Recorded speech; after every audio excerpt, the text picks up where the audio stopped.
Radio Anthropocène, à l'écoute du changement global. Bonjour à toutes et à tous et bienvenue dans Micro et Truelle, la chronique des archéologues de la ville de Lyon.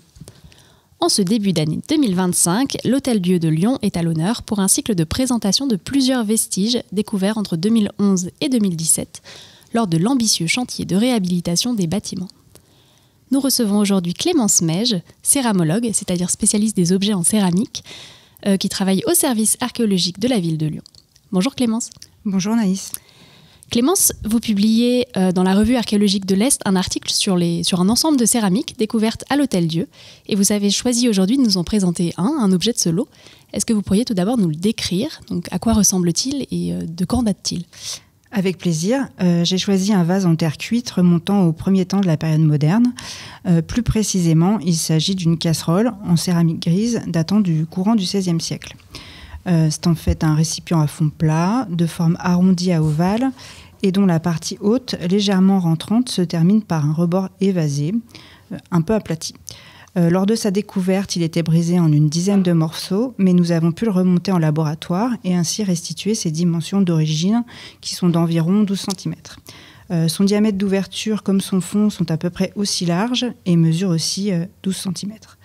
Il a également la particularité d'être pourvu d'un manche latéral dont la naissance se situe un peu en dessous de la lèvre. Ce sont finalement autant d'éléments morphologiques, autant de détails qui le rapprochent vraiment de nos casseroles actuelles ou encore, pour parler d'un sujet de saison, par exemple d'un caclon à fondu. Plus sérieusement, si l'on s'intéresse à l'aspect général de ce vase, on se rend compte que celui-ci est assez frustre. Sa surface est un peu rugueuse et montre des irrégularités. Des marques sont visibles, comme par exemple des stries de tournage. Allez voir, on devine que le potier qui l'a réalisé n'a pas accordé un soin particulier à la finition de ce vase. Il n'y a ni lissage, ni engobe, encore moins de décor. Mais en même temps, il ne s'agissait pas d'un objet destiné à être présenté. Et justement, à quoi servait cette casserole? Est-ce que ça avait la même fonction que nos casseroles actuelles? Alors oui, un usage tout à fait proche en fait, puisque ce vase a servi à faire cuire des aliments. D'ailleurs, son rebord légèrement aplati était probablement pensé pour recevoir un couvercle. Et en plus de sa forme, d'autres détails nous renseignent sur sa fonction. Je l'ai dit il y a quelques instants, il s'agit d'un récipient en céramique dite grise, et l'argile qui était utilisée pour réaliser cette production particulière avait des propriétés réfractaires, c'est-à-dire que les objets réalisés à l'aide de ce matériau possédaient aussi une grande résistance à la chaleur.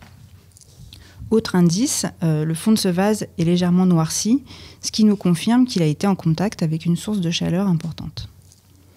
Alors, on l'a dit, cet objet a été découvert à l'Hôtel-Dieu, mais comme l'expliquait notre collègue Stéphane Ardouin dans la précédente émission, il s'agit d'un chantier qui est à la fois long et complexe. Est-ce que vous pourriez nous préciser le contexte de découverte de cet objet ?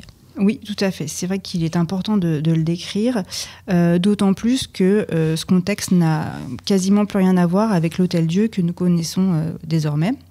Donc Stéphane l'a précisé, la fondation initiale de l'Hôtel-Dieu, c'est-à-dire de l'hôpital, était étroitement liée au pont franchissant le Rhône voisin et elle a eu lieu à la fin du XIIe siècle. Cette construction s'est accompagnée dans le courant du XIIIe siècle du développement de deux quartiers d'habitation périphériques, le Bourg Chanin au sud et la Blancherie au nord. Ce quartier de la Blancherie a été en grande partie détruit lors de la construction, dans le premier tiers du XVIIe siècle, d'un nouveau bâtiment de l'Hôtel-Dieu, le bâtiment dit des 4 rangs.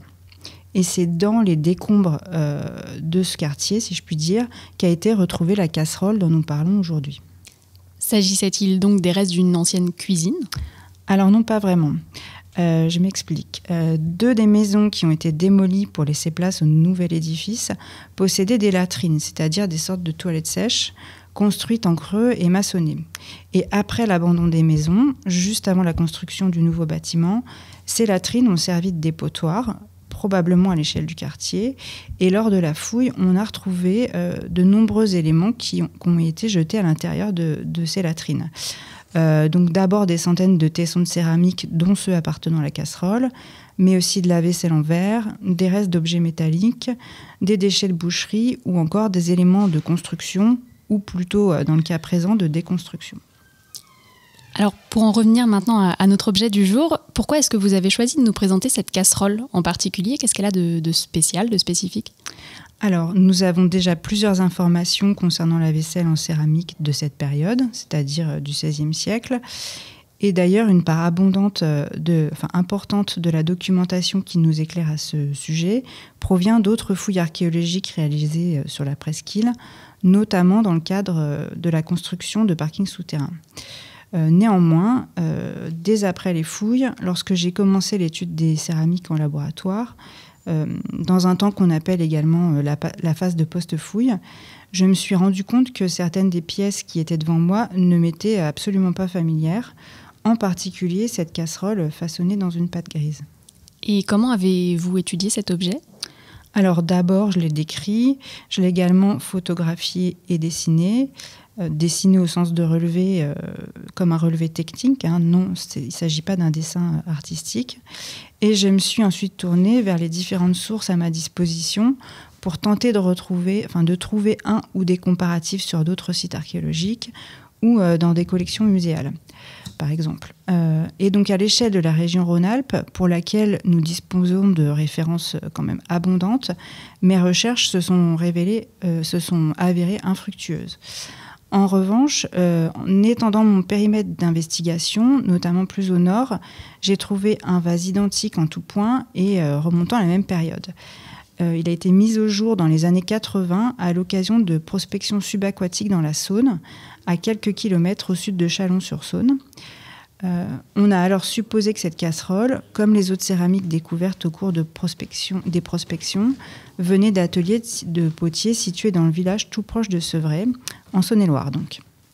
C'est un vrai travail d'enquêtrice. Et est-ce que vous avez réussi à faire le lien, du coup, entre ces découvertes des années 80 et celles de l'Hôtel-Dieu ? Alors oui, tout à fait.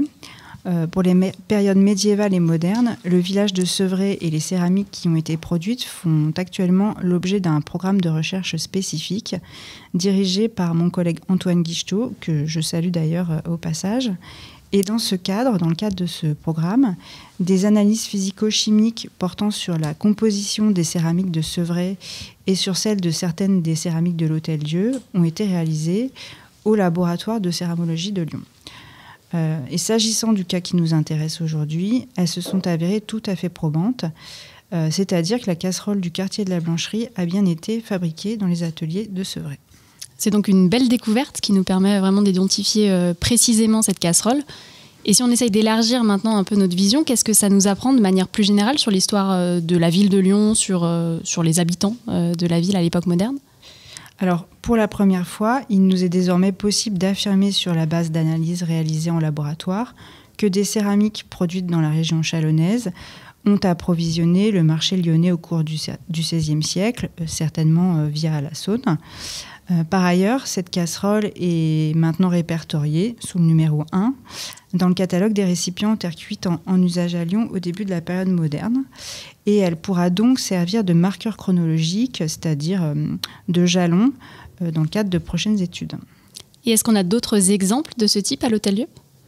Alors oui, d'autres formes inédites ont été mises au jour lors des fouilles de l'Hôtel-Dieu. Et plus largement, d'autres restent à découvrir, ici ou ailleurs. Ce qu'il faut retenir, je crois, c'est qu'à chaque fois, à chaque nouvelle découverte, nos connaissances progressent. Alors bien sûr sur la fabrication, la diffusion et l'usage des céramiques, mais aussi dans des domaines beaucoup plus vastes, comme par exemple celui des échanges commerciaux. Merci beaucoup Clémence. Merci pour toutes ces explications qui nous font prendre conscience que la découverte d'un objet du quotidien, qui peut parfois nous paraître très anodin ou banal, nous apprend beaucoup sur la société dans laquelle il a été produit. On devine par exemple, grâce à cette casserole moderne, des circuits commerciaux, des modes de production, des usages anciens. Et il reste, comme vous l'avez dit, beaucoup à découvrir et on sera ravis de vous accueillir de nouveau pour nous faire part des suites de cette étude. Merci à vous également, auditeurs, d'avoir écouté Micro et Truelle. Vous pouvez bien sûr réécouter l'épisode en podcast sur le site de Radio Anthropocène.